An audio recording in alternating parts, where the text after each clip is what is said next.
Welcome to the Festival of Storytellers.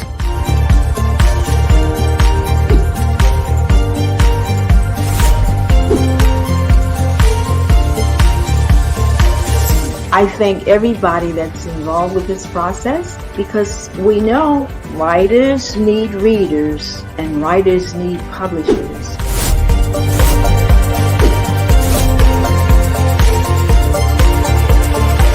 Experience is not about the publisher, it is about us, the authors.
Hi, I'm Jill Fandrich, and it's wonderful to be here today. And thank you for being here today.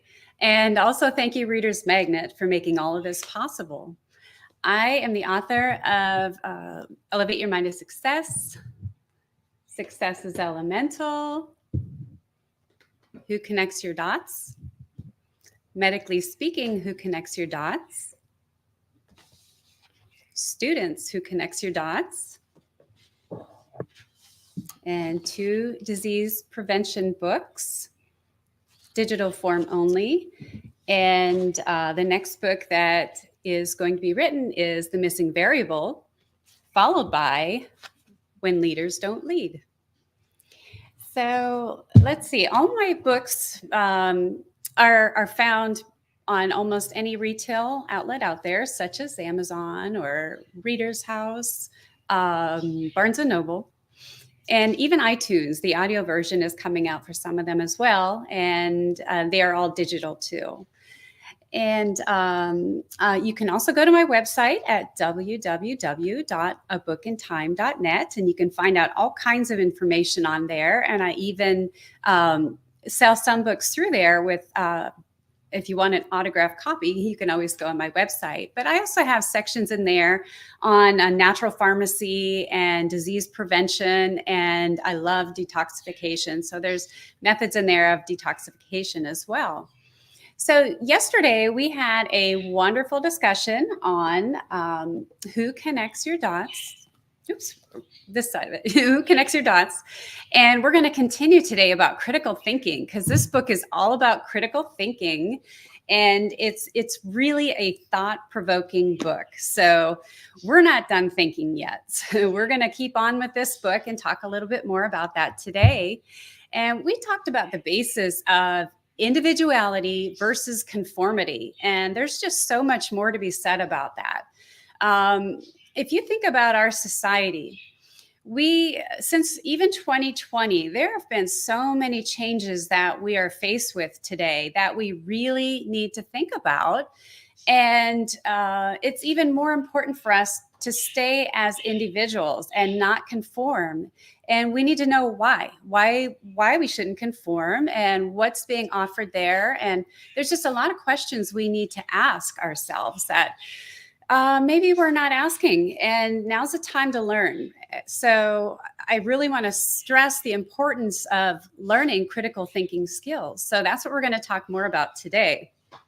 Now, a friend of mine insisted I share this with you, and he's watching me today, so I'm going to make sure I do it, or I hear I'm going to be in some big trouble. Now, he said that he's in the medical profession, and he reads 1 to 2 books a week. So that's a lot of books. And he told me that this book is his absolute favorite book. So I'm sharing that from him. And he insists that I tell you that because he loved the perspective of where I came from and the issues I got into and how I got into them. And he said it was very unique and very thought-provoking. And he wanted me to share with you that it is his favorite book. So I'm telling you that now.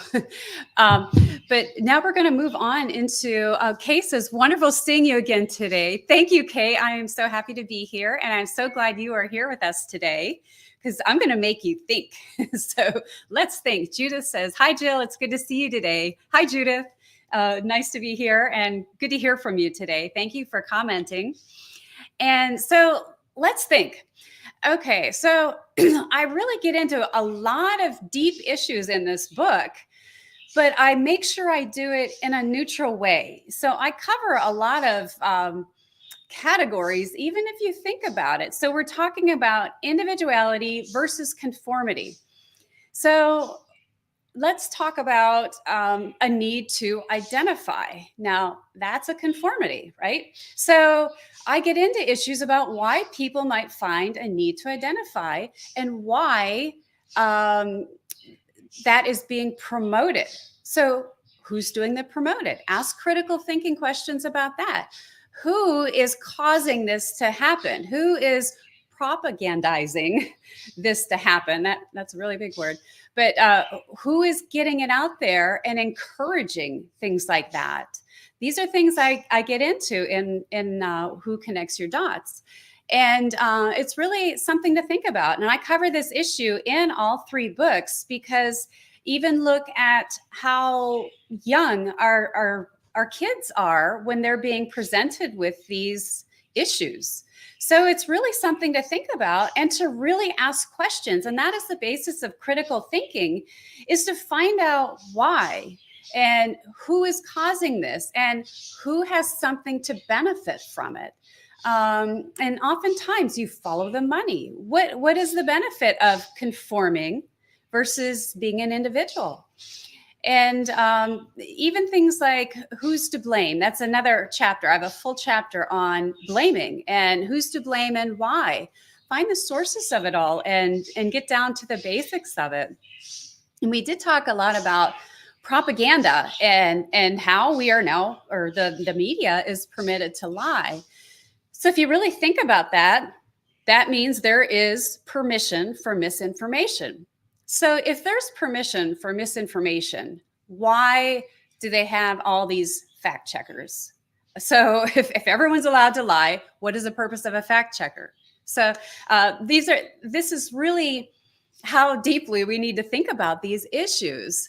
So then what about canceling? Why do people really cancel? Why are things censored? If you're allowed to have misinformation, it's not censored because of false information. So then what is the reason? So I have a whole chapter on why censor. I have a whole chapter on why cancel, why identify, why blame, why all the propaganda. So there's a lot of really deep topics to really get into. And it's just why I find it so important to start asking these critical thinking questions. And maybe now you see why I went ahead to write 3 books about this, because it is so important what we are faced with today. We're being faced with things that I just think in our history, we've never had so much in our face before. And probably because of all the electronics that we have and means of communication now. So now all those communication sources are being used to get this information over to us. And if we just kind of carelessly listen and go with the flow, like maybe we had years and years ago, and it was a little bit safer to do so, now there seems to be more of an agenda. And we ask ourselves, who owns the company? I always say, follow the money. Who is benefiting from this? What is the source of the information? And think about all the advertising on TV. More and more now, it's getting into, you see like drug companies. Every third commercial or so is promoting drugs. Well, who owns all these companies and who benefits from this information? And then ask yourself about subliminal messages. Have you thought about that recently? There's subliminal messages in almost every piece of advertising out there now. What are they trying to tell us? What are they trying to manipulate us into agreeing with or doing or promoting or following? There is just so much information now. Hi, Will. Will says, you've motivated me to even apply critical thinking to the sources I rely on. Thank you for sharing that, Will. I'm just going to comment here. I know some people who are really emotional-based thinkers, and I think there's a time and a place for that. But even Will has said to me that I've ruined him. Every time now when he goes to think about something, he has to run it through all my steps of questioning. So he's always critically thinking about everything now. So if and when you read this book, I ask so many questions in there that you're going to start questioning all kinds of things. And I hope it's in a good way, in a positive way, in a constructive way for your benefit, to get you really thinking about things and the why of things and the what of things and even the who behind the things and what they want from you. So thank you for that comment, Will. Will's been a great friend of mine for many years now. So let's see. Does anybody have any questions about the process of critical thinking or anything about critical thinking? Please let me know if anything comes to mind. This is a really deep thought. And it is also why it is so important in leadership to have these critical thinking skills. I mean, not only does it make better problem solving, but I just think now it's even a little deeper than that. You want to make sure that your values are being followed too, and that you understand what is being presented to you. I think we're at a time and place in society where not everything is really done for our best benefit before. I know growing up, I always assumed the government was there to help me and for my benefit, and that they truly cared about us and they want what's best for us. And it just doesn't seem that way right now. And I know it's not everybody. So I don't want to generalize, but I do think that there is a point where we hired them or we voted for them to serve us. And it should be all about them serving us. And it kind of seems more like it's the other way around. They seem to have ulterior motives and agendas more often than not. So I'm not speaking for everyone, but I'm just saying, maybe something else to critically think about. So you could ask yourself questions. Say, well, Jill said this. Well, let's look at both sides of it. Before you make a decision, look at this side, ask questions, find research and information about it, then look at this side and do the same thing. The most important thing is not what side you pick. It's about finding your own answer, and then you decide which side you want to pick, not letting somebody else pick it for you. So that's the main point I want to get across is not telling you a certain side to pick. Either one is fine, but just make sure you're okay with it and you've done the research and you've taken the time, taking your bias out, taking your emotion out, and then you really think about both sides of any scenario, analyze it as much as you can, and make a decision on it. Hi, Mia. Mia says, people may also hesitate to think critically, especially when their beliefs are being challenged. Yes, I agree with you, Mia. Thank you for sharing that. It can be very, very intimidating. And that is a huge part of the problem is they use such emotion and their points that you're almost afraid to think for yourself. And that is really scary. So that's where I go back to my first book of having a base of really knowing what your values are and making a decision not to sway for them. And it is getting harder and harder to stand behind that. And it just takes more courage and more strength because there is more emotion being thrown out there and more manipulation, and people get angry if you don't think like them. And if you own your own teenager, I think you might even see that. If you don't know or agree exactly with what that person is saying, sometimes they're just mad at you. And it could be the most innocent of topics. But my point is, out there in society, there are a lot of people just so emotional, and they're running on emotion. They're making decisions on emotion. And if you don't agree with them, they are just downright mad. And this is just a part of what I'm trying to get across is be safe, first of all, but still be your own person and do your own thinking, and don't let that emotion affect you. But definitely put yourself in a safe position if you just need to find a way to get out of that and say, oh, okay, and kind of quietly agree, get yourself in a safe position, but still be strong in what you really believe in, and don't let anyone change your values, change your beliefs. Stick to what you believe in, and I just really encourage you to evaluate things for yourself and not bend your values because of someone's emotion or intimidation.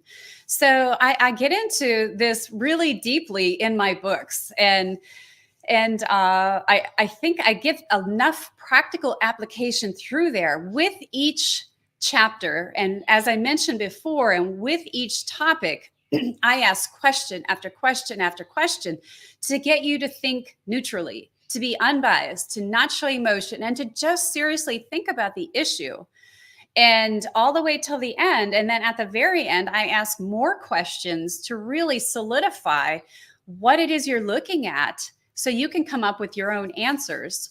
Hi, Kay. Kay says, how do you approach critical discussions within your family or relationships when contradicting each other can cause discord? Well, I think within the last few years, this has been a very big issue for a lot of people. And this is some of the reasons that struck me to write these books. There's a lot of different family dimensions where there's different viewpoints on each side. And I won't get into detail, but I know a lot of it is political. So I'll just leave it at that. But for one thing, try to leave the emotion out. The other person, this is a part of the missing variable book that I will write, is even though you are going to do the right thing, there's still the missing variable, which is the other person who's filled with emotion and wants you to think like they do. But you could just very subtly and unemotionally listen to their viewpoint, and then kindly, thank you for sharing that. And maybe they'll listen to you back, and maybe they won't. But if you let them know you are taking the time to hear what they have to say, but you're strong enough, you don't have to agree with them. You can thank them for sharing that. And the hope and desire is that they're going to ask you to share yours, or you could just come right out and say, I appreciate that viewpoint. Will you take a few minutes now to listen to mine? And just share it in a neutral kind of way, without becoming emotional, without trying to force your opinion on them. It's probably not going to work the first time, or the second, maybe the third, fourth, fifth, because these are the people that are so driven by emotion. They're not hearing yet. So it might take time after time after time, and your patience. And this is where book 2 comes in, where you've developed these character qualities of patience and respect. You may not agree with what they're saying, but respect that person enough to listen to what they're saying. And if they start to see your responses and how you're not affected by their manipulation, and how you're sticking to your viewpoint and what you believe in, they might slowly start to think, wow, there's something deeper going on with this person, that I might start to listen a little bit. So it's not going to happen overnight. It's not going to happen right away, probably not in the first few interactions. But don't change your viewpoint. Stick with your way, your approach, and come at them in a neutral kind of presentation where they don't feel threatened by you. That is probably their first perspective is they want you on their side, and they don't want you to threaten them and their opinion. So that makes it all that much more important for you to be unbiased, to be calm, to be rational, and to be interested. You don't have to agree, but you can be interested and listen to what they say. And I think that's important because right at that moment when they're that emotional, they want to be heard. So give that to them. Let them be heard, but you don't have to agree with them right away. Hi, Cecilia. Cecilia asks, how do you welcome critical thinking without fearing losing your identity? How do you welcome critical thinking? Let's see. Do not ever lose your identity, first of all. I think kind of what I'm saying right now, where you want to be open to listening. This comes back to our active listening. And this is how all these pieces of this process fit beautifully together, is stay with who you are, stay true to who you are. And when people see you don't get emotional about this and that, and your opinion changed here and there, where these people driven by emotion are all over the place, but you're steady, you're like a rock. Eventually, you're going to start to shine in how solid you are in your opinion, in your basis, in your values, and you're not swayed by the influence of somebody or comments that somebody threw around, or this person yelled the loudest, so suddenly you're on their side, or any kind of herd mentality. But it is a very difficult thing. And that is why I am so passionate about this topic, because it runs deep. And it's a very, very difficult thing to, first of all, to learn, and then to uphold, because you have so much opposition from people who just want you on their side. So it's so important not to let them sway you. And it's challenging, and it can even be hurtful because of their emotion and what they're throwing at you in their desperation. The emotion often comes from an insecurity. They want you on their side. They need that confidence booster of having you there on their side, or the more people on their side. So that often the emotion comes from a sense of insecurity. It comes from fear. And these are all the things I get into my chapters about why, why do people, why is there censoring? Why do people identify? Why do people cancel? There's a lot more to it than just on the surface. And this is a dive deep into what's going on in the brains of these people that make them so emotional, that make them want to just cling to a group, to make them want to talk louder than you and persuade you. They actually get both physically and emotionally upset if they can't win people over. And it's so important for you to develop all these character qualities, starting with elevating your mind. You clean out your mind and you reprogram it and pre-program it with the qualities and the values that you want and that means something to you. Then add all these character qualities so you know who you are. You know what is worth fighting for, what's worth standing up for, and what you're not going to give into. And that's why I make the third step, who connects your dots, with the critical thinking, because it's not easy. You need a solid base in order to do it. Not everyone can do it, but you can do it by starting small. Find a smaller topic and build yourself up, and start learning how to stand your ground and critically think. Hi, Elnora. Do you think children should be taught to think critically despite the necessity in guiding them? Wouldn't there be a clash somewhere here? That is a wonderful question. And after I wrote the first two, I just could not stop thinking about writing a student version. And I believe it is a standalone book where it can be used for any age, but it can also be used for children. And I think when it comes to critically thinking for children, maybe you don't get into these issues, these bigger, deeper issues. But the main point for children is how to think critically in decision making. If somebody presents them with some drugs or smoking or something like that, you want them to think critically about, well, what is this going to do to me long term? And who am I going to hurt by doing this? And how will this affect my future? These are important things that we want our children to know. So I think it is absolutely important to teach these things in children, but just in a different aspect. I mentioned yesterday about the different things with critical thinking, whereas you're discussing the truthfulness of information. And that's a lot of where we are today. But for children, it's about how to make good decisions and just to allow them to start thinking, how will this hurt my future? How will this hurt my grades? How will this hurt my family? How will my friends be affected? So I absolutely think it's important to start kids critically thinking at a young age, and you just choose the topics in which to think critically about and start them young, and then they're going to grow up having a better idea of how to critically think, because I never knew about it until most the past couple years or so. And it does take a lot of practice. And if I had those skills as a child, I think I could have made a lot of better decisions in my life.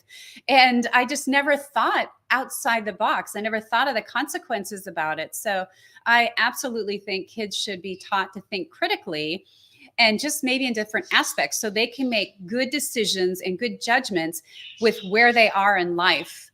And gosh, I was even going to get into the book. I guess I'm going to just tell it real quickly, but I don't know if any of you have ever read the book 1984 by George Orwell.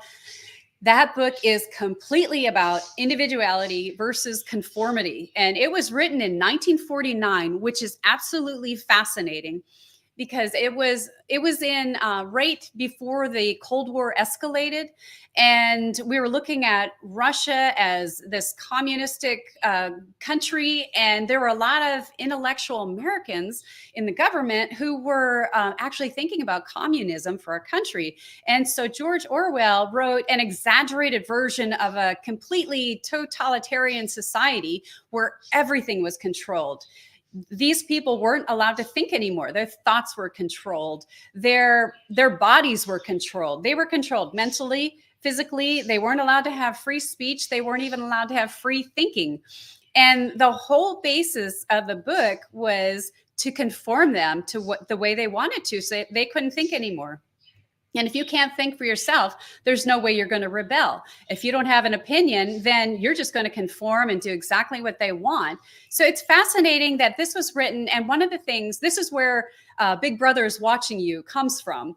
And it's fascinating that he wrote out of concern for technology and how it could control people. And it was before the era of computers. So he had incredible insight for 1949. He also wrote Animal House in 1945, which is very similar, using animals on a farm, or Animal Farm. I'm sorry if I wrote that wrong, Animal Farm, 1945. But the idea is to take away your history. And in the book, they took away pictures and memories. So people didn't even have a history of who they were, when their birthday was, or any part of history like that. So, I mean, compare that to society.